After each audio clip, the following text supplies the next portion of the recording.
I used to believe family was the one thing that would never turn its back on you. That blood meant loyalty, love, and fairness. But I was wrong, so painfully wrong. The truth hit me one quiet Sunday morning with the weight of 1,000 betrayals. I remember sitting at the edge of my bed, holding a letter from my parents' lawyer. My hands trembled as I read the words again and again, hoping I'd misread them. But there it was in black and white. They'd left everything to my brother.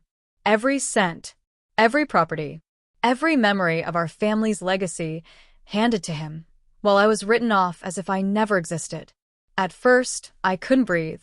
Then came the rage, the disbelief, the questions that clawed at my mind. Why him?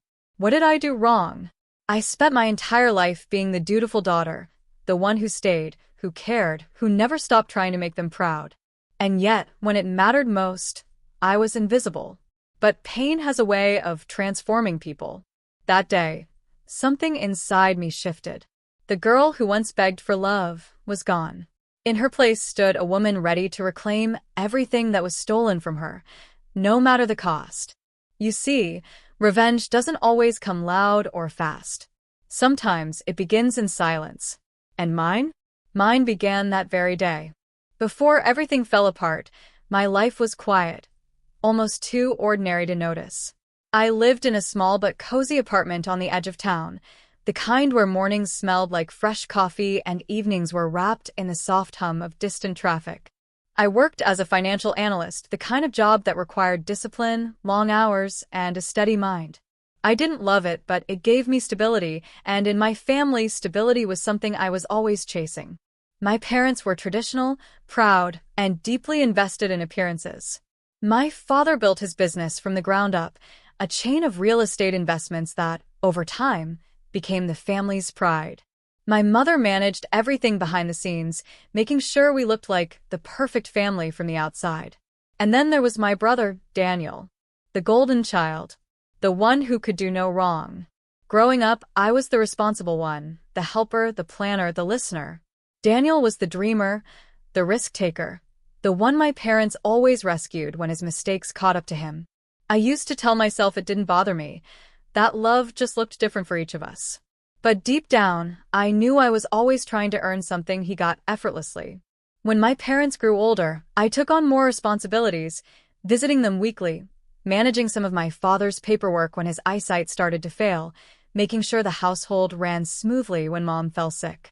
Daniel, on the other hand, showed up when it was convenient, flashing his easy smile, always leaving with praise that should have been shared. Still, I didn't complain. I told myself it was fine. After all, family wasn't a competition, right?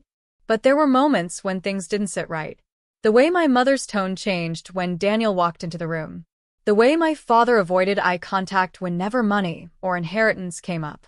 I caught whispers once, my name followed by a heavy silence that made my stomach twist. When I asked what it was about, they brushed it off with a smile. Nothing to worry about, sweetheart. Looking back now, I realized those were the cracks forming in what I thought was an unshakable bond. The last year before everything happened, I started noticing how often Daniel came around. Suddenly, he was visiting every weekend, taking Dad out for lunches, helping Mom with errands, things he'd never done before. He even started asking me strange questions about the family business, about where the documents were kept. I thought maybe he was changing, maybe he finally cared. I wanted to believe it, but something in his tone made me uneasy.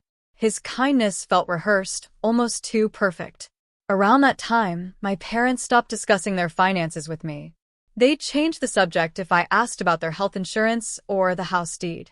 I brushed it off as them becoming more private in their old age. But the distance grew. Calls went unanswered. Visits became shorter. The warmth in their voices colder. I didn't realize it then, but I was being quietly erased. Still, I kept doing what I'd always done, being the good daughter. Helping, supporting, staying loyal. I remember one evening, sitting at their dining table as my mother spoke fondly about Daniel's newfound maturity. I smiled and nodded, even as a strange ache built in my chest. It's strange how we sense betrayal before we see it. It's like a whisper you try to ignore until it becomes too loud to pretend it's not there. And yet, nothing could have prepared me for that letter. The one that would strip away every illusion I'd ever held about family, loyalty, and love. Because the moment I opened it, the woman I used to be, the forgiving daughter, the peacekeeper, died quietly inside me. And the one who replaced her, she wasn't looking for love anymore. She was looking for payback. The day I found out the truth didn't arrive with thunder or tears. It came quietly, like a knife slipping between ribs. It started with a phone call from my parents' lawyer. His tone was polite, distant, rehearsed, the kind of tone people use when they've practiced bad news. He said my parents' estate had been settled, and that all assets had been transferred in accordance with their wishes. I remember frowning, confused. Transferred? My parents were still alive. I'm sorry, I said, trying to understand. Are you saying they've already finalized their will? There was a pause on the other end. The kind of silence that tells you everything before the words do. Yes, he finally said. They instructed us to execute the transfer immediately, to your brother's name. It's all legal and binding now. For a moment, I couldn't process it. My body went cold, my throat dry. My parents hadn't told me anything, not a single word.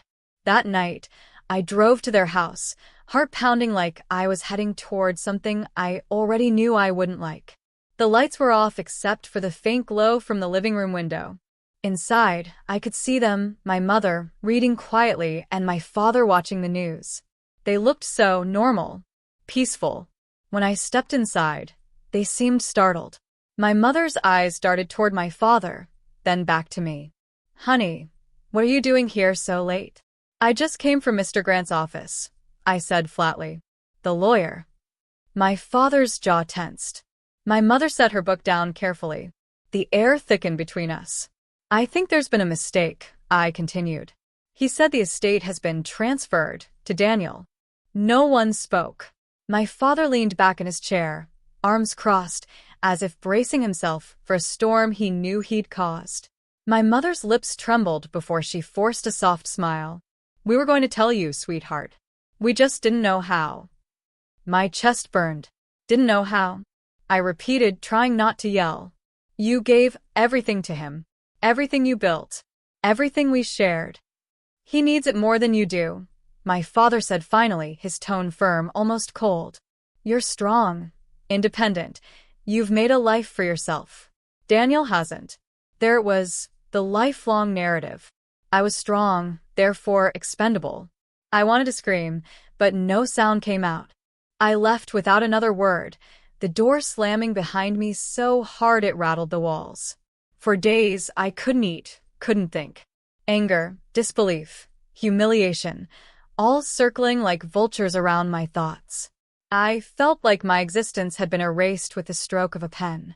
And then one evening I saw them, my parents and Daniel, at a restaurant downtown. I hadn't planned to go there. I was just walking by. But through the glass, I saw my brother smiling, raising a glass of wine as my parents beamed at him like proud royalty. My stomach twisted. That's when it hit me. This wasn't some misunderstanding. This was deliberate. That night, I stopped crying. I started remembering. I remembered all the documents I'd handled for my father over the years. The business accounts, the passwords, the investments. I remembered where he kept the backups, where he hid the safes. I realized something else too. My parents trusted Daniel emotionally, but not intellectually. They'd made him the owner on paper, but he didn't know how to manage what he'd inherited. He was impulsive, careless, and too quick to trust people who told him what he wanted to hear. And that, I decided, would be my advantage. For weeks, I stayed quiet. I went about my life like nothing had happened. I even texted Daniel, congratulating him. He replied with fake humility, saying, "It's not about money, sis. It's about family legacy." I almost laughed. Legacy. I started watching him closely, his social media, his new routines, the people he spent time with. It didn't take long to find the cracks. He'd started flashing his wealth online, buying expensive cars, taking trips, hosting parties. He wasn't managing anything, he was spending everything. And he was reckless enough to mix business with pleasure. I found out through an old acquaintance that Daniel had been investing family funds into a startup run by his girlfriend, a woman who, conveniently, had a history of failed ventures. That was my opening. I reached out to her anonymously, under a fake name. Told her I represented a potential investor who was interested in her business, but needed proof of its financial stability. She took the bait instantly. Within days, I had access to confidential documents she thought would impress me. What they showed instead was a disaster. Embezzlement, false reporting, misuse of funds. Perfect. I compiled everything: emails, receipts, transfers. Every piece of evidence that showed Daniel wasn't just irresponsible, he was dangerous to the family business. Then I sent it to my parents. No message. No explanation. Just a single subject line. You trusted the wrong child. The silence that followed was delicious. Days passed, then weeks before I finally got the call. My mother's voice was shaky, her words stumbling. Why would you do this, Rachel? You're tearing the family apart. I almost laughed. No, Mom, I said softly. I'm just showing you what you built. By then, it was already too late. Daniel's girlfriend vanished with most of the funds. His accounts were frozen, and creditors were circling like sharks.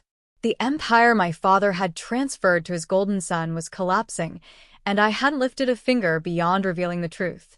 But revenge, it's never that simple, is it? Because even as they turned on Daniel, part of me felt hollow. It wasn't enough to watch them suffer financially. I wanted them to feel what I'd felt: discarded, unseen, betrayed by their own blood. So I took it a step further. I leaked parts of Daniel's financial scandal to a local journalist, again anonymously. It wasn't long before whispers started spreading about family corruption, mismanagement, and suspicious transfers.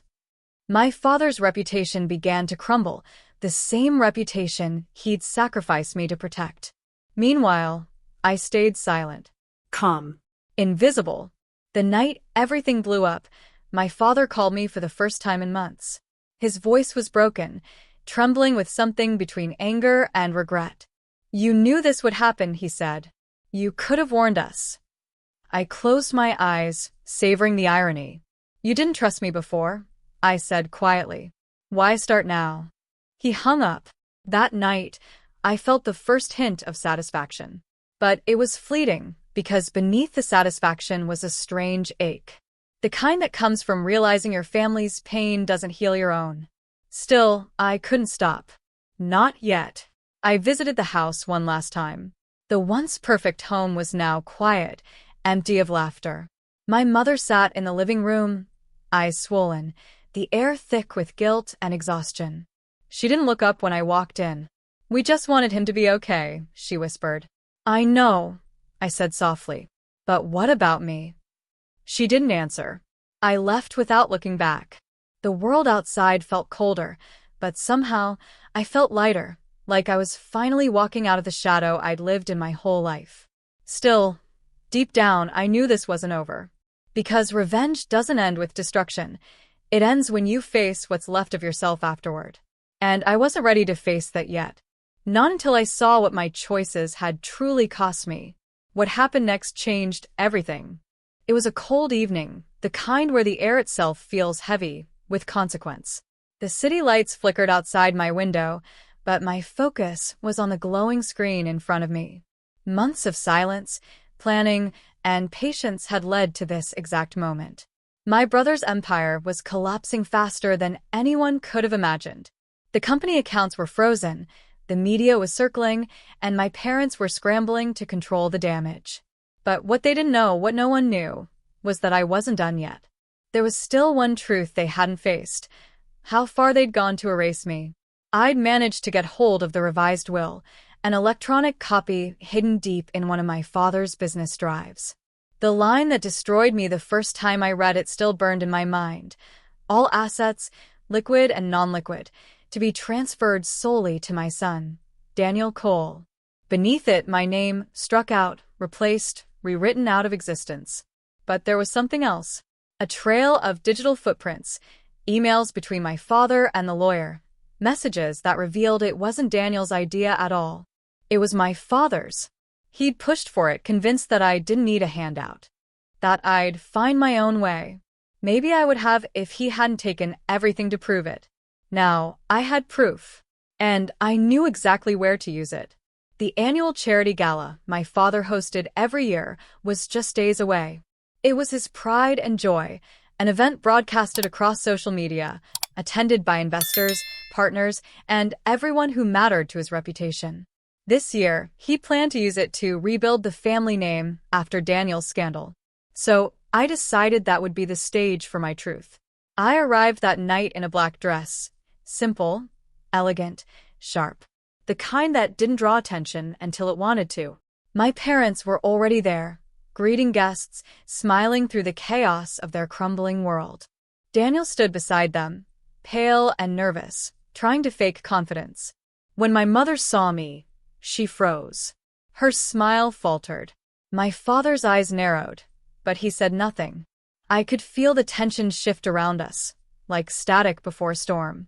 I walked past them without a word, heading straight to the event coordinator, who was preparing the presentation slides for the main stage. I'd done my homework. I knew the system, the file paths, the schedule. All it took was a flash drive and one carefully timed upload. When the lights dimmed and my father took the stage, the crowd quieted. He began his speech, talking about perseverance, legacy, and the importance of family values. The hypocrisy made my skin crawl. Then came the moment. He gestured toward the big screen, ready to display his company's new rebranding video. Instead, the screen flickered, and a folder opened. Emails, documents, screenshots. Every digital proof of how he'd rewritten his daughter out of his life. Gasps rippled through the room. My father froze mid-sentence, his confident facade shattering. My mother's hand flew to her mouth. Daniel looked like he wanted to disappear. The audience began murmuring, voices rising, phones lifting, recording. And I stood at the edge of the crowd, heart pounding but face calm. For once, I was the one watching, not explaining, not defending, just watching justice unfold. My father stammered, trying to control the chaos. This is a private matter, he barked. But the damage was done. The entire room had seen what he'd tried so hard to hide. Then, for the first time in my life, I stepped forward. Private, I said, my voice cutting through the noise. You made it public the moment you erased me. All eyes turned. Cameras, too. I didn't care. My voice didn't shake this time. You thought leaving me with nothing would make me disappear. But you forgot. I learned from you. I know your systems, your passwords, your secrets. You made me strong, remember? My father's face drained of color. My mother whispered my name, begging me to stop, but I wasn't speaking for them anymore. I was speaking for every version of myself they'd ignored, dismissed, underestimated. I didn't come here for your money, I continued. I came for the truth. You built your legacy on control and called it love. You gave him everything because you thought I'd survive without it. And I did. But surviving isn't the same as forgiving. The room was silent except for the faint hum of the projector still flickering behind him. I could see the cracks forming, not in the walls, but in their eyes. And then, I walked away. No mic drop. No dramatic exit. Just the quiet power of finally being done. I stepped outside into the cold night air, my breath fogging in the light of the parking lot. The sound of chaos still echoed from inside, but I didn't turn back. My revenge had landed, not with fire or fury, but with truth. As I reached my car, my phone buzzed. A message from Daniel. You destroyed us. I stared at the words for a long moment before replying. No, Daniel. You destroyed yourselves. I just showed everyone the truth. I hit send and tossed the phone aside. For the first time in months, I felt something I hadn't in a long time: stillness. The storm was over. But as I sat there, the question began to creep in, the one I'd been avoiding since all of this began. Had I really won? Or had I just become the same kind of person I'd spent my life trying not to be? The thought lingered like smoke in the air, heavy and unrelenting. Because revenge doesn't just destroy the guilty, it consumes the one who seeks it. And deep down, I knew mine had only just begun to burn.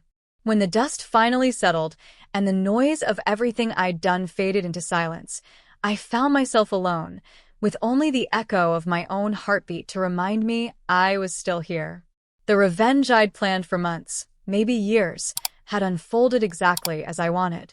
Every lie exposed, every deceit illuminated under a merciless light. I'd won, or so I thought. In that moment, standing in the aftermath of my own storm, victory didn't feel like triumph. It felt like exhaustion. I had dreamed of this moment for so long that I thought it would heal me. But instead, I felt hollow, like I had burned everything inside me to fuel that one act of justice. The fire had consumed more than I ever intended. I remember the look on their faces when the truth came out: shock, guilt, disbelief. Part of me wanted to savor it, to replay it like a film where the villain finally gets what they deserve. But another part of me, a quieter one buried deep inside, whispered that I'd crossed a line I couldn't uncross. I had become someone else, someone colder, sharper, unrecognizable even to myself. The days after were strange. The people who once pitied me now looked at me with awe, even fear. They called me strong, brave, relentless. But behind their praise was something darker, a curiosity about how far I'd gone. And in private, when the adrenaline wore off, I began to see the cost. The sleepless nights, the lingering guilt, the silence that followed after the chaos ended.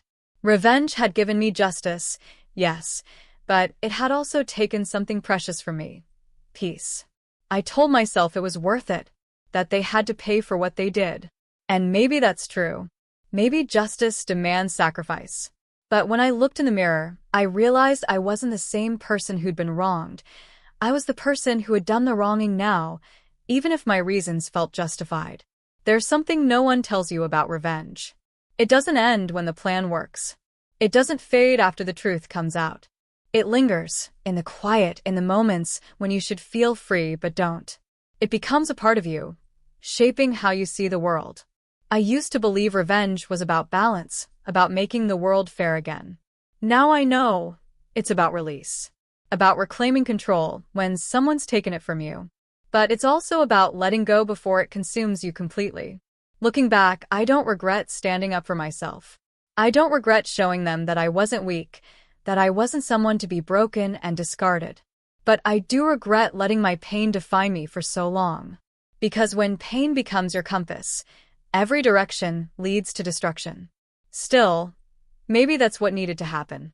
Maybe I had to lose myself to find out who I truly was underneath it all, to realize that justice without mercy becomes vengeance, and vengeance without purpose becomes poison. I think about them sometimes, about the look in their eyes when everything fell apart. And though part of me still believes they deserved it, another part wishes things could have ended differently, that I could have found peace without lighting everything on fire. But maybe that's the truth about revenge. It's never clean. It's messy, human, and deeply personal. It gives you closure while opening new wounds. Now, when people ask me if I'd do it again, I hesitate. Because the answer isn't simple. I got my justice. I took back my power. But I also learned that revenge doesn't erase betrayal, it only transforms it. The pain doesn't disappear, it just changes shape. So here I am, standing in the ashes of what once was. Not the victim, not the villain, just someone who survived. Someone who learned that sometimes justice doesn't look like punishment. It looks like walking away and choosing peace over chaos. It took me too long to see that. If you've ever been wronged, if you've ever burned with the need to make someone pay, believe me, I understand. I know how consuming it feels, how it eats away at you until it's the only thing keeping you going. But before you let that fire spread, ask yourself, what will be left when the flames die down? Will you still recognize yourself in the ashes? Revenge gave me back my voice, but it also reminded me that power, without purpose, can destroy everything you love, including yourself. So if my story means anything, let it be this. Justice is not about breaking others, it's about rebuilding yourself. Because when you let go of the need to make them hurt, you finally start to heal. And that's the kind of strength no act of revenge can ever give you. I walked away that night not as the same woman who started this, but as someone reborn, scarred, yes, but finally awake. I had faced my darkness and come out the other side. And as I looked at the world around me, I realized something profound. Revenge doesn't set you free. Forgiveness does. Not for them, but for you. So, to anyone watching, anyone standing on the edge between anger and action, remember, you can destroy someone's world and still feel empty inside. But when you rise above what broke you, that's when you truly win. Because the greatest revenge isn't what you do to them. It's becoming everything they swore you'd never be.